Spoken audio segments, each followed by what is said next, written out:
মানুষের কখন কি হয় সেটা একমাত্র আল্লাহ জানে।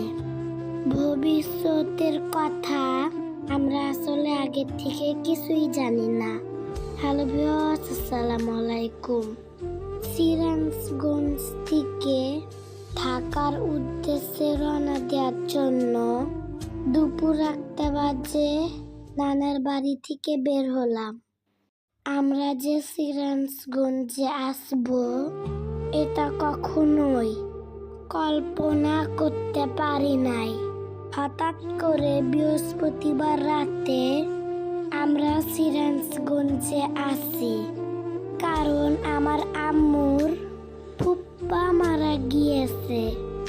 মারা যাওয়ার খবর শুনে আমরা রাত 1টার দিকে সিরাজগঞ্জে রওনা দিই। ঢাকায় আসার জন্য বাস ছেড়ে দিল। যেহেতু আমার পরীক্ষা চলছে তাই ঢাকায় তো আসতেই হবে। রবিবার আমার ম্যাথ পরীক্ষা ছিল, মানে আজকে ম্যাথ পরীক্ষা ছিল।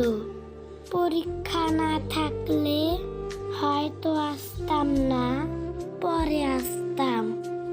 কথা বলতে বলতে যমুনা সেতুতে চলে আসলাম। যদিও পরীক্ষা শেষ হলে স্কুল ছুটি দিলে আবারও সিরাজগঞ্জে আসবো। এইভাবে সিরাজগঞ্জে আসতে হবে এটা আমি কোনোদিনও ভাবিনি। আমার সেই নানাটা এত ভালো মানুষ ছিল, আল্লাহ তাকে এত ভালো দিনে মৃত্যু দিল। শেষ যখন নানি বাড়ি এসেছিলাম তখন তার সাথে দেখা হয়েছিল। কখনো ভাবিনি সেই দেখাই শেষ দেখা। সবাই আমার নানার জন্য দোয়া করবেন, আল্লাহ যেন তাকে ভেস্তে নসিব করে। আমাদের পরিবারের সবার কাছে সেই নানা অনেক প্রিয় মানুষ ছিল। একটু ঢাকায় পৌঁছিয়ে গিয়েছি, তারপর ফ্রেশ হয়ে ইফতার করে লিখতে বসলাম। পড়াশোনা শেষ করে তাড়াতাড়ি ঘুমায় পড়েছি। আল্লাহ যেন সবাইকে ভালো রাখে, সুস্থ রাখে, এই দোয়াই করি।